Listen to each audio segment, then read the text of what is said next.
So delivery ಆದ ನಂತರ 1 ತಿಂಗಳಿಂದ 1.5 ತಿಂಗಳ ತನಕ ಬ್ಲೀಡಿಂಗ್ ಇರೋದು is a very normal thing. ಅದರಲ್ಲೂ ಒಂದೇ ಸಮ ಬ್ಲೀಡಿಂಗ್ ಇರಲ್ಲ. ಸೊ ಡೆಲಿವರಿ ಆಗಿ ಒಂದು 5-6 ದಿನದ ತನಕ ಫ್ರೆಶ್ ರೆಡ್ ಬ್ಲಡ್ ಹೋಗುತ್ತೆ. ಈಗ ನಮಗೆ ಪೀರಿಯಡ್ಸಲ್ಲಿ ಹೆಂಗೆ ಹೋಗುತ್ತಲ್ಲ, ಸ್ವಲ್ಪ ನೀರು ಥರ ಕೆಂಪು ರಕ್ತ ಹೋಗುತ್ತೆ.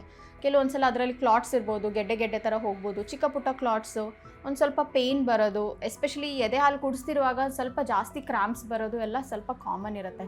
ಬಟ್ ಅದನ್ನು ಯಾವಾಗ ವರಿ ಮಾಡಬೇಕಂದ್ರೆ, ಹೆಂಗೆ ತುಂಬ ಕಂಟ್ರೋಲೇ ಇಲ್ಲದೆ ತುಂಬ ರಕ್ತ ಹೋಗ್ತಾ ಇದೆ, ಎವ್ರಿ 2 ಅವರ್ಸಿಗೆ ನಾನು ಪ್ಯಾಡ್ ಚೇಂಜ್ ಮಾಡ್ತಿದ್ದೀನಿ ಅಂಥದ್ದಂದರೆ it is not okay.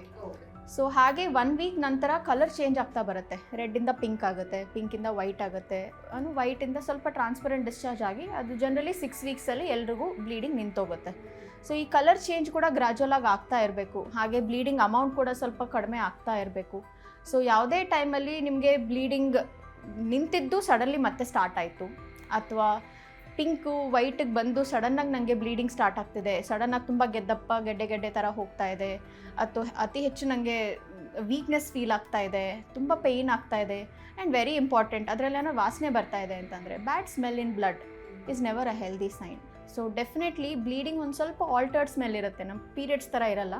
Because pregnancy tissues ಎಲ್ಲ ಒಂದು ಸ್ವಲ್ಪ ಪಾಸ್ ಆಗ್ತಿರುತ್ತೆ. So internally also there will be some different changes going on. So different odor is very common, but ಅದು ವಾಸನೆ ಕೆಟ್ಟ ವಾಸನೆ ಬರಬಾರ್ದು, ಮತ್ತು ಜ್ವರ ಎಲ್ಲ ಇರಬಾರ್ದು, ಯೂರಿನ್ ಹೋಗೋಕ್ಕೆಲ್ಲ ಸಮಸ್ಯೆ ಇರಬಾರ್ದು. ಸೊ ಈ ಥರ ಏನಾದ್ರು ತೊಂದರೆ ಬಂದ್ರಂದರೆ ಡೆಫಿನೆಟ್ಲಿ ನೀವು ಡಾಕ್ಟರ್ನ ಕನ್ಸಲ್ಟ್ ಮಾಡೋದು ವೆರಿ ಇಂಪಾರ್ಟೆಂಟ್.